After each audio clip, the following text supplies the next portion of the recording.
I don't like the Mk1 MX5. Now, I know that is a controversial statement, but bear with me on this one. For a start, the way they drive. Yes, they do handle well, but they're nowhere near as sharp or tactile or responsive feeling as I would like from a little sports car.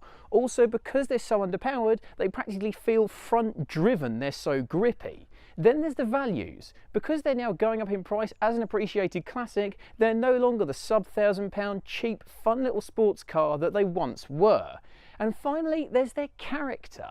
In their effort to emulate the Triumph Spitfire and the MGB, but do it in a more modern, more refined, more usable package, they come across as a bit try-hard, a bit fake, I suppose. In short, as much as I respect what the Mk1 MX5 did for the sports car world, it's just not for me. So why then do I absolutely love the Mk2 MX5, the supposed poor relation? Well, let me explain.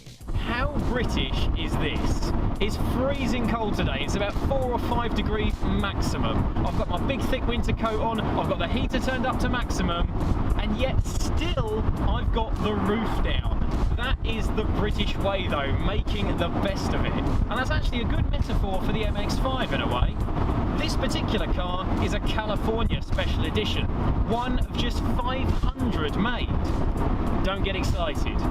Apart from this rather lovely yellow paintwork and the unique to this model wheels, you also get some yellow stitching on the gearshift gaiter, some California branded floor mats, and that's about it.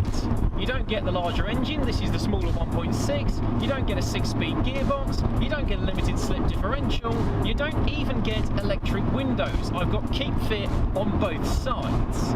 And yet, there's kind of a nice appeal to that in a way. The MX5 was always about making the most of what you did have rather than asking for more.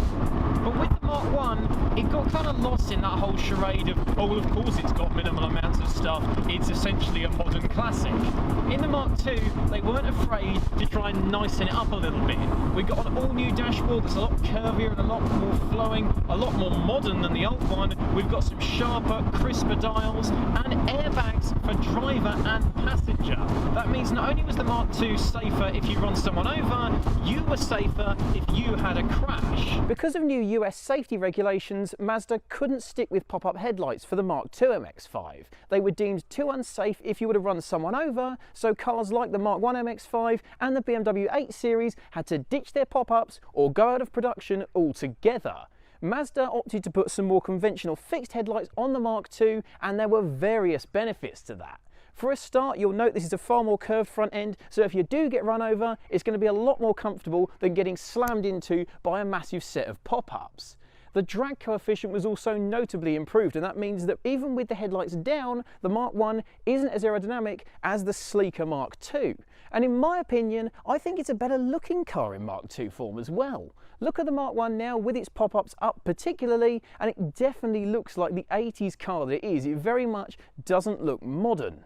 But the Mk2, particularly in facelifted Mark 2.5 form, still does look pretty modern in my opinion. You've got a slightly wider mouth on the front end, you've got these much sharper headlights and a couple of subtle little points in the front bumper, and all round this is definitely a much newer car than the NA MX5 that it replaces. By the time the Mk2 MX5 came out, it had some stiff competition. The Fiat Barchetta, the BMW Z3, the MGF, there were all sorts of rivals on the scene that kept the little Mazda on its toes.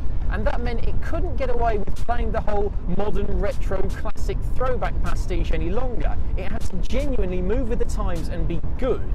So that's exactly what the Mk2 did. Not only did we get modernised, updated styling and a more modern interior, but it drove altogether more modern as well.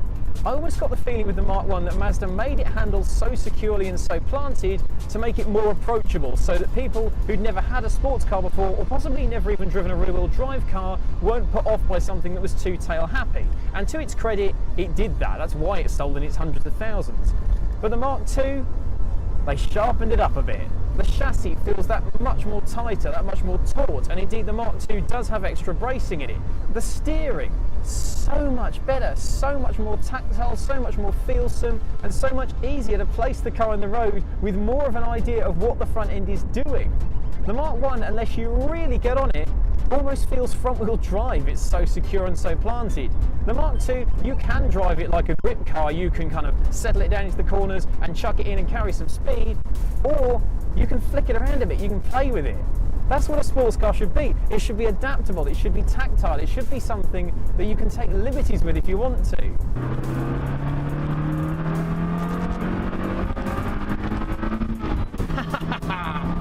Razzy little engine still as well. 1.6 double overhead cam, the same engine you got in the Mark 1 1.6, and that's no problem in my book. It's still a tough little unit, it's still durable. This particular car's done 96,000 miles. We've stuck it on a dyno and it's still making 109.6 of the original 110 horsepower it made when it was new. That's some incredible engineering, considering I don't for 1 minute imagine that every owner has treated this car as well as they really should. I reckon this is the perfect amount of power for this chassis. You feel like you're going way faster than you actually are. Not to mention that with only 110 horsepower, you can use all of it. You can wring it out, you can use every inch of the car's ability and still not be in much risk of breaking the speed limit. This is what a little sports car should be all about. When I drove the Mark 1 MX5, I knew exactly what was going to happen. I thought, I'm going to get in this and within 5 minutes, I'm going to fall in love with it. I didn't, because of how grippy it was, how planted it felt, and how, frankly, safe it felt to drive, left me a bit cold. Perfectly capable, yes, but enjoyable? Not really. With the Mark II, however, all my criticisms have been sorted. It feels sharp, it feels nimble, it feels darty, it feels tactile, it feels like you can unsettle it, it feels like I'm actually putting work in to make this go around a corner. Couple that with a zingy, rev-happy little engine and this fantastic manual gearbox, so snicky, so tight, I love it. And suddenly you've got what I think the MX5 always should have been. And on top of all that, it's a damn sight cheaper as well. Because the Mark 1 is a well-respected classic these days, you're going to pay 3, 4, maybe even 5 grand for a good one. The Mark II, because it's newer, because it's the second version, it's seen as the poor relation because it hasn't got pop-up headlights. $1 grand? 1,200 quid? And in reality, you get the car that's more fun to drive, better looking, easier to live with, and it's the car the MX5 should always have been. And just because you haven't got pop-up headlights, 50% discount. Sounds good to me.